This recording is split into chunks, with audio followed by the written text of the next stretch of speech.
Belajar tawakal kepada putri 10 tahun. Hatim Al-Asam rahimahullahu ta'ala, salah seorang ulama besar kaum muslimin, teladan kesederhanaan dan tawakal. Hatim rahimahullah suatu hari berkata kepada istri dan 9 putrinya bahwa ia akan pergi untuk menuntut ilmu. Istri dan putri-putrinya keberatan karena siapa yang akan memberi mereka makan? Salah satu dari putri-putri itu berusia 10 tahun dan menghafal Al-Quran. Dia menenangkan semua. Biarkan beliau pergi. Beliau menyerahkan kita kepada Zat yang maha hidup, maha memberi rizki, tidak pernah mati. Hatim pun pergi. Hari itu berlalu, malam datang menjelang. Mereka mulai lapar, tapi tidak ada makanan. Semua mulai memandang protes kepada putri 10 tahun yang telah mendorong kepergian ayah mereka. Putri hafal Al-Quran itu kembali meyakinkan mereka. Beliau menyerahkan kita kepada Zat yang maha hidup, maha memberi rizki, dan tidak pernah mati. Dalam suasana seperti itu, pintu rumah mereka diketuk. Pintu dibuka, terlihat para penunggang kuda. Mereka bertanya, "Adakah air di rumah kalian?" Penghuni rumah menjawab, "Ya, kami memang tidak punya apa-apa kecuali air."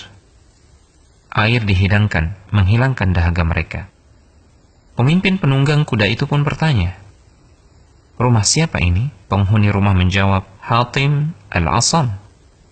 Penunggang kuda terkejut. "Hatim, ulama besar kaum muslimin?" Penunggang kuda itu mengeluarkan sebuah kantong berisi uang dan dilemparkan ke dalam rumah. Dan berkata kepada para pengikutnya, "Siapa yang mencintai saya, lakukan seperti yang saya lakukan." Para penunggang kuda lainnya pun melemparkan kantong-kantong mereka yang berisi uang.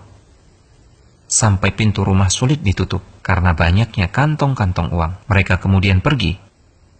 Tahukah antum siapa pemimpin penunggang kuda itu? Ternyata dia adalah Abu Ja'far Al-Mansur Amirul Mukminin.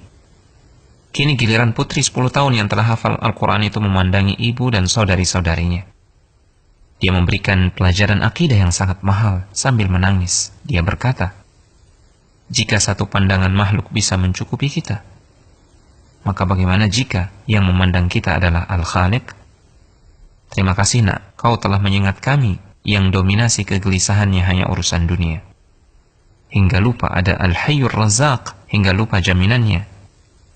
Dan di langitlah rizki kalian, bukan di pekerjaan, bukan di bank, bukan di kebun, bukan di toko, tapi di langit. Hingga kami lupa tugas besar akhirat.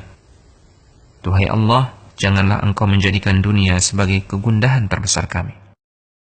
وَفِي السَّمَاءِ رِزْقُكُمْ وَمَا تُوعَدُونَ فَوَرَبِّ السَّمَاءِ وَالْأَرْضِ إِنَّهُ لَحَقٌّ مِثْلَ مَا أَنَّكُمْ تَنطِقُونَ